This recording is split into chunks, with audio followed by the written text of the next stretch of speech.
Hi everyone, hope we're all okay. And I just watched Raw this week, mainly to hear about what the big announcement that Kurt Angle was going to make.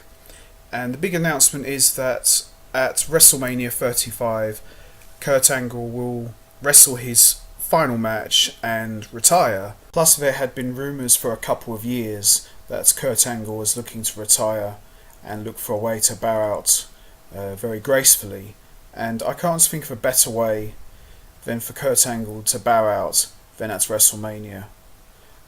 I've always said from the beginning that I consider him to be quite possibly the greatest technical wrestler of all time since Bret Hart. In fact, all due respect to Bret Hart, but I think Kurt Angle may be just a little bit better than Bret Hart. I mean, I personally loved all of Kurt Angle's matches during his WWE run, and I can't think of a bad match. I mean, if anyone can tell me a bad match that Kurt Angle had, then yeah, please do tell me, because I'm still trying to look for one bad Kurt Angle match, but he never had a bad match. Every match he had was a classic. But I couldn't help but notice the last couple of years since he came back to WWE, he wasn't quite the same, which is understandable because, injuries and age and all his neck issues are slowly catching up to him. So I think it's really good that he's choosing to bow out now before things get worse. When Kurt Angle first came 20 years ago, I wasn't really a big fan of his at first. In fact, I thought Kurt Angle was, a little bit goofy. He wasn't a badass like Undertaker and Stone Cold and The Rock, or even Triple H at the time. But I still remember when he first came to the company. I remember he debuted at Survivor Series in '99, almost 20 years ago, and he was a very dorky character. I mean, I still say to this day he's the Carlton Banks of wrestling. But once he got in the ring and he started to show his stuff, I slowly started to realise that Kurt Angle was really good. He was a really good wrestler in the ring. He had just won the Olympic gold medal back in 1996 in the Olympic Games, and this guy could really go. I mean, I don't know if we had many wrestlers like that at the time. We had guys like Bret Hart and Owen Hart who could really go, but I don't think anyone from the Olympic Games made the transition to wrestling quite as well as Kurt Angle. Not since Brock Lesnar came, but that's another story for another time. Kurt Angle's mic skills, he was so funny on the mic. I mean, some of the stuff that Kurt Angle would come out with, you'd sit there and think, did he really just say that? This guy's such an idiot. And he was the perfect foil for the Attitude Era. I mean, he had a lot of badasses, real tough guys who could talk trash, but Kurt Angle was a different kind of beast, if you will. He was just a complete nerd, and he knew how to make a fool out of himself, and he was fantastic at it. One of my favourite things with Kurt Angle's mic skills was his chemistry with Vince McMahon and Stone Cold Steve Austin in 2001. He was just so funny. I thought him, Austin and McMahon, they were kind of like the unofficial Three Amigos, if you will. They was just so funny. I would never forget that segment where Austin and Angle were competing against each other for hugs with Vince McMahon. So it was really, really funny to see that, and Angle was just pure gold. I'll never forget the time on SmackDown, Kurt Angle got the guitar out and started singing Jimmy Crack Corn, I Don't Care, and I just couldn't stop laughing because Kurt Angle it was just so damn funny hearing him go, Jimmy Crack Corn and I don't care, Jimmy Crack Corn and I don't care, and it was just so funny, and Vince McMahon just literally just walked out of the room and goes, "I've had enough of this," and it was just so damn funny to watch that. And one of Kurt Angle's most memorable segments was the situation. It's kind of like a love triangle sort of situation with Triple H, and there was some really good stuff. And Kurt Angle was such a master at getting under the skin of Triple H, and playing up the fact that, oh, Stephanie and I are just friends. It was a lot of fun to watch these two on TV every week, and Stephanie in the middle as well. That angle would culminate in a very brutal match at Unforgiven 2000.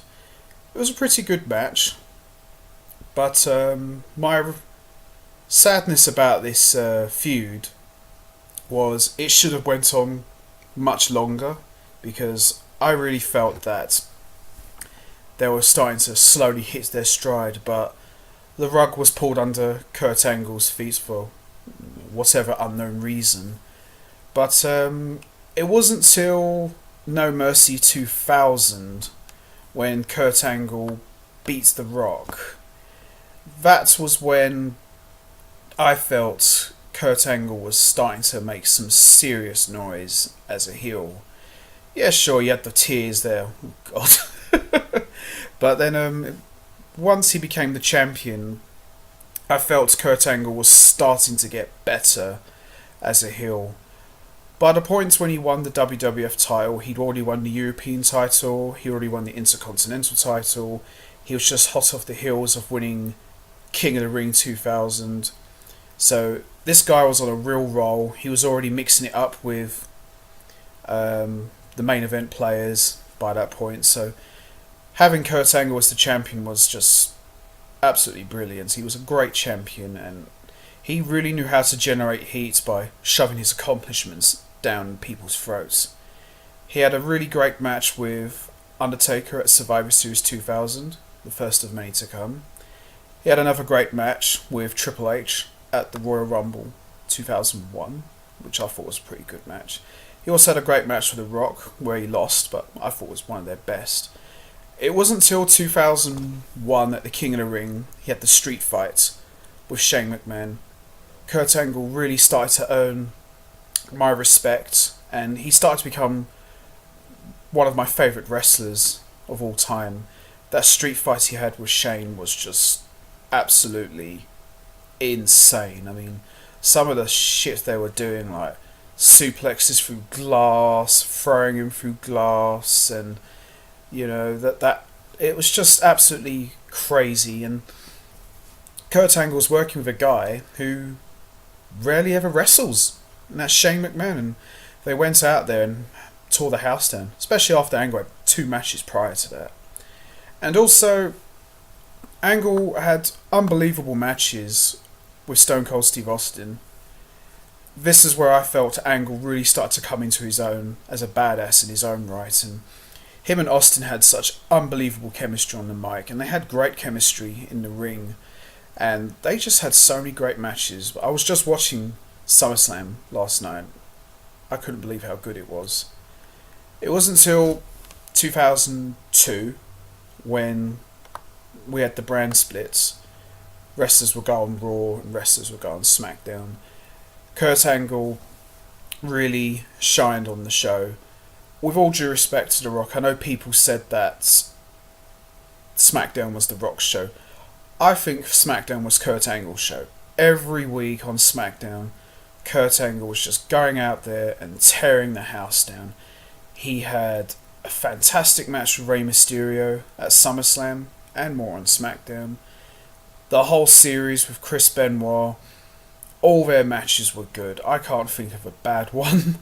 And there was the 2 out of 3 falls for the tag team titles when Angle and Benoit teamed up against Edge and Rey Mysterio. That was pay-per-view quality. He had great matches with Eddie Guerrero. I mean, how many guys do you know can pull out a good match after the Big Show? Not many, but this guy did. And of course, matches with The Undertaker, I loved all of them. They were great.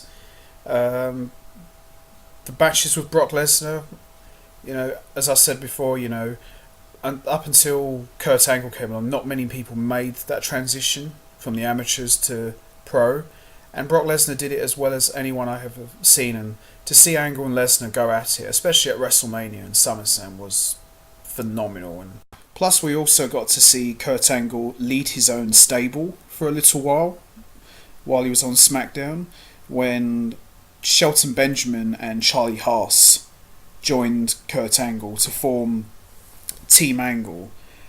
And when you have three of quite possibly the best wrestlers in the world in one team, great stuff can only happen. And these guys were no exception to that rule. You had Shelton Benjamin, who is from the University of Minnesota, which was the same place he knew Brock Lesnar, and they came through in OVW. And you had Charlie Haas from University of Seton Hall. So to have those two young guys being mentored by an Olympic gold medalist was just fantastic. And these guys could really go as well, and they went on to form their own team. They went on to become the world's greatest tag team and won the WWE tag team titles a number of times. So Kurt Angle wasn't just about making opponents look good. He helped get younger talent over, and that's exactly what he did for Team Angle.